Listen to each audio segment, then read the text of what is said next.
Bismillahirrahmanirrahim. Assalamualaikum warahmatullahi wabarakatuh. Alhamdulillah. Alhamdulillah rabbil alamin wa bihi nasta'in ala umuri dunya waddin wa ala alihi wa sahbihi ajma'in. Sahabat-sahabatku ikhwan fillah yang dirahmati Allah dimanapun kalian berada, semoga tetap dalam lindungan Allah Subhanahu wa taala. Allah menjaga keimanan dan keislaman kita, harapan wafat dalam keadaan husnul khatimah. Amin ya Allah ya rabbal alamin. Sahabat-sahabatku ikhwan fillah, jangan lupa dukung terus dakwah channel Ajnab Official dan juga channel-channel Islam yang lainnya dengan subscribe, like, share, komen dan lainnya ya. Semoga menjadi benteng akidah umat muslim. Amin ya Allah ya rabbal alamin. Saya aturkan jazakumullah khairan katsiran wa ahsan jaza kepada antum kalian semua yang telah mendukung dakwah channel Ajnab Official ini ya. Baiklah sahabat-sahabatku ikhwan fillah, dalam kesempatan kali ini kita akan melihat sebuah video dari para pelapor Ustadz Muhammad Yahya Waluni ya, sekaligus kuasa hukum dari Bapak Kosman MKC, yang mana dalam kesempatan ini mereka mengatakan begitu sakit hati ya. Berarti ini kita bahasakan ini barisan sakit hati terhadap siapa? Ternyata terhadap PGI sendiri. PGI itu adalah Persekutuan Gereja Indonesia. Jadi adanya PGI ini untuk membawahi para pendeta dan juga gereja-gereja yang ada di Indonesia. Jadi kesatuan, kalau kita orang Islam MUI ya, Majelis Ulama Indonesia. Jadi ada anggota PGI-nya juga. Nah, dalam kesempatan ini para pelapor Ustadz Muhammad Yahya Waluni sekaligus yang merangkap menjadi kuasa hukum Bapak Kosman MKC ini melayangkan bahwa sakit hatinya terhadap PGI. Masya Allah. Ini sebelum kita melanjutkan untuk menanggapi dan mengomentari lebih jauhnya, mari kita dengarkan, mari kita simak bagaimana video dari kuasa hukum Bapak Kosman MKC atau dari para pelapor Ustadz Muhammad Yahya Waluni yang kita dengar sekarang sudah menjadi barisan sakit hati terhadap PGI. Silakan. Kemudian mengganti pengacaranya, kemudian yang bersangkutan pada saat yang bersamaan menyatakan meminta maaf. Kemudian langsung disambut oleh PGI. PGI menyatakan menerima permohonan maafnya. Apa yang dilakukan oleh PGI ini sungguh sangat mengecewakan hati kami. Kenapa? Karena PGI tidak pernah melaporkan Yahya Waluni. Kemudian PGI juga ketika kami minta sebagai saksi dan atau ahli, mereka informasinya berdasarkan laporan penyidik Cyber Polri tidak berkenan. Tetapi ketika ada pernyataan permohonan maaf dari Yahya Waluni dan media menanyakan sikapnya, langsung menyatakan menerima permohonan maafnya tanpa berkoordinasi, tanpa berbicara kepada saya dan atau kepada klien saya sebagai pelapor. Apakah orang ini sudah bisa dimaafkan atau tidak? Nah, pertanyaannya, wewenang mana atau kuasa mana yang dipakai oleh PGI untuk menerima permohonan maaf daripada Yahya Waluni? Ya, baiklah sahabat, itu kita potong dulu bagaimana perkataan dari seorang pengacara sekaligus ini merupakan advokat hukum ya, mengatakan mereka benar-benar adalah barisan sakit hati ya, penuh kasihan. Tapi itulah urusan mereka.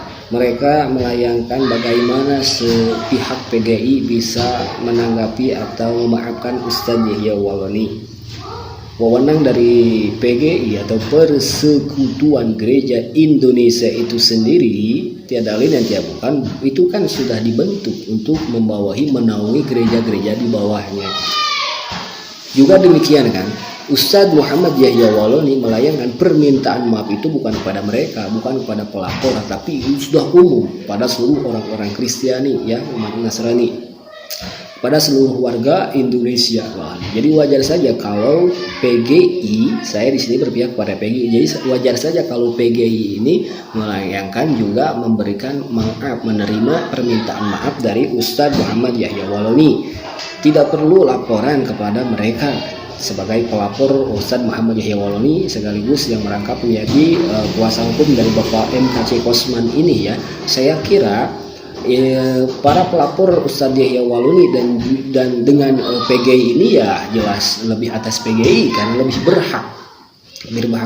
berhak karena mereka diangkat dengan adanya anggota, sedangkan para pelapor Ustadz Muhammad Yahya Waloni ini hanya beberapa persen saja kan. Nah, di sini mereka mengatakan benar sakit hati karena tidak adanya izin. Lah, kok bisa ada izin? Kenapa ini? Ya kan? Tapi itu urusan mereka lah. Yang penting dalam logika kita, Ustadz Muhammad Yahya Waloni tidak meminta maaf khusus kepada mereka sebagai pelapor. Adapun Ustadz Muhammad Yahya Waloni membina maaf itu secara umum kepada seluruh warga Indonesia, seluruh orang-orang Kristen. Jadi wajarlah PGI menerima permintaan maaf dari Ustadz Muhammad Yahya Waloni. Ini mereka sepertinya sudah benar-benar sakit hati ya, ada dendam atau ada apalah. Nauzubillah, subhanallah. Itu sahabat, kita teruskan. Malahan di dalam video ini ada percakapan dari para orang Kristen, ada orang Kristen ini ya yang ingin membongkar atau mengganti para anggota-anggota yang sekarang disahkan berada di PGI ini. Oke, kita dengarkan terlebih dahulu, silakan. Apa yang disampaikan oleh pengacara, jangan seperti PGI ya, kucuk-kucuk ya, memaafkan, tapi dia tanpa dasar, tanpa dalil, ngapain dimaafkan? Lalu supaya ada efek jerah itu apa yang harus diperbuat? Nggak ada gitu loh. Melapor pun nggak pernah, itu kan tiba-tiba dia maafkan gitu loh ya, tanpa ada apa namanya rasa tanggung jawab bagaimana ya. Ya sebenarnya saya setuju ya dengan kata pengacara ya, soal dosa dia menghujat Roh Kudus itu ya biarkanlah urusan dia dengan Tuhan ya, karena kita tidak ada hak untuk mengampuni dia karena itu hanya urusan dia dengan Tuhan ya. Sehingga sebenarnya PGI ini menurut saya sudah salah langkah ya, merasa apa ya, supaya seperti ingin cari panggung gitu ya, tetapi kurang cerdas, kurang waras aja gitu kira-kira. Bagaimana menurut Pak Piong? Iya, shalom semuanya, salam waras ya Pak Pavel dan semua yang di live chat. Iya, memang dari awal juga ya PG juga memang sudah tersangkut-sangkut karena tidak ada suaranya sewaktu Pak Aceh ya, sewaktu Pak Aceh dan sewaktu juga pemukulan ya, pengeroyokan oleh banci-banci itu ya terhadap orang yang secara fisik ya dia tidak stabil, dari kakinya juga dia pincang, mohon maaf ya, tetapi diperlakukan seperti apa namanya, mohon maaf sekali lagi, hewan. Di mana suara PGI? Nah, ini yang mungkin ada kenyesekan bagi semua umat Kristen pasti yang khususnya terhadap organisasi ini. Ya, tapi kalau ada yang di live chat bilang bubarkan, kalau PGI saya tidak setuju dibubarkan. Tetapi ganti orang-orangnya di dalamnya, ganti pengurusnya. Semuanya harus orang-orang yang independen, yang mau melayani Tuhan lebih sungguh, melihat umat-umatnya di bawah yang mungkin dalam keadaan bingung, gereja dibakar, gereja ditutup, tidak bisa beribadah, mendirikan gereja susah. Itu yang harus ada orang di dalamnya. Bukan tidak selalu pendeta, siapapun seharusnya ya, kalau memang ada orang yang kritis terhadap pemerintahan ya, bukan yang cuman dijejali itu langsung diam, tetapi orang yang kritis dan ingin membela, bukan kita membela agama Kristen, tetapi kita membela umat-umat di bawah. Ya itulah sahabat, sebuah percakapan antara orang Kristen ya, ada Popel dan juga Piong di sini ya. Yang pertama mengatakan bahwa PGI itu tidak waras. Arti kalau tidak waras, tanda kutip itu sama dengan maaf, gila berarti ya. Orang-orang PGI atau anggota PGI itu disebutkan yang pertama itu gila, nauzubillah. Dan sahabat saudara ikhwan fillah, yang kita harus ketahui bahwa Ustadz Muhammad Yahya Waloni dengan mengeluarkan statement-statement atau perkataan-perkataan dalam dakwahnya ya, dakwah intaran muslimin itu tidak hanya asal bicara. Jadi beliau itu berdasarkan dalil apa yang berada dalam kitab-kitab orang Kristen.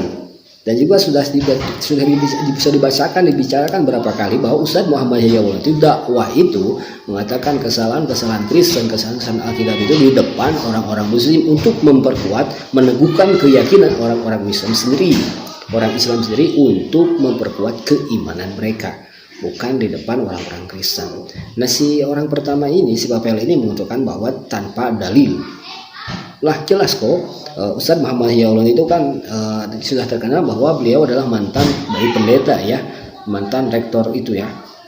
Dan juga ini yang paling tidak berakhlak, tidak ada menurut kami, bahwa si Papel ini mengatakan mereka orang-orang PGI atau PG yang berada di naungan PGI ini tidak waras. Ini jelas-jelas mereka adalah barisan sakit hati, ditambah ditimpal oleh barisan yang kedua, oleh orang yang kedua, bahwa orang-orang PGI atau barisan PGI itu bukan harus dibubarkan tapi harus dirubah. Nah, ini adalah pergolakan, ya biarkan itu masalah mereka antara PGI dengan orang-orang yang sakit hati terhadap PGI. Mungkin tapi secara logis kita kalau melihat situasi dari PGI untuk menindaklanjuti Ustadz Muhammad Yahya Waulani dan memberikan tanggapan kepada Muhammad KC ya, kepada Bapak Kosman, mungkin mereka perlu berpikir lebih jauh ya, karena mereka bukan hanya membawahi satu kelompok, tetapi ini mewakili seluruh umat Kristen. Makanya pihak PGI tidak langsung ambil tanggapan terhadap Bapak MKC dan Ustadz Muhammad Yahya Waulani untuk melaporkan ya. Tapi pihak PGI memang itu bagus ya, dalam permintaan maaf seorang Ustadz Yahya Waulani ini mereka tanggapi dan mereka terima. Namun ya mereka sudah jelas lah itu adalah barisan sakit hati atau adanya dendam terhadap Ustadz Muhammad Yahya Waulani dan sakit hati terhadap PGI. Apakah mereka yang ingin menduduki PGI? Wallahu alam, itu urusan mereka. Tapi yang jelas bahwa dalam kesempatan ini kita mengetahui Ustadz Muhammad Yahya Waulani meminta maaf itu kepada seluruh orang-orang Kristen, seluruh warga negara Indonesia, bukan hanya kepada mereka para pelapor Ustadz Muhammad Yahya Waulani. Jadi tidak perlu kalau PGI meminta izin kepada para pelapor Ustadz Yahya Waulani ya. Sudah cukuplah kalau PGI yang mewakili untuk menerima atau memaafkan Ustadz Muhammad Yahya Waulani. Sedangkan mereka para pelapor entah itu mau memaafkan atau tidak, itu urusan mereka. Yang penting Ustadz Muhammad Yahya Waulani sudah terbuka meminta maaf dan menyadari kalau ia kesalahan. Itu sahabat-sahabat ikhwan fillah, semoga bermanfaat. Semoga kita dijauhkan dari misi-misi orang-orang yang tidak suka dengan keimanan orang-orang yang menghancurkan keislaman dan keimanan kita. Amin ya Allah ya Rabbal alamin. Mungkinkah ini akan jadi pembuktian agama mana yang benar? Kita saksikan terus, kita awasi terus bagaimana selanjutnya dari pihak-pihak mereka dan pihak-pihak Muslim juga ya, para kristolog Muslim, kristolog Kristen. Baiklah sahabat, terima kasih. Mohon maaf bila ada salah. Semoga bermanfaat untuk semuanya. Jazakumullah khairan katsir wa ahsana jazaa. Hadanallahu wa iyyakum ajma'in. Assalamualaikum warahmatullahi wabarakatuh.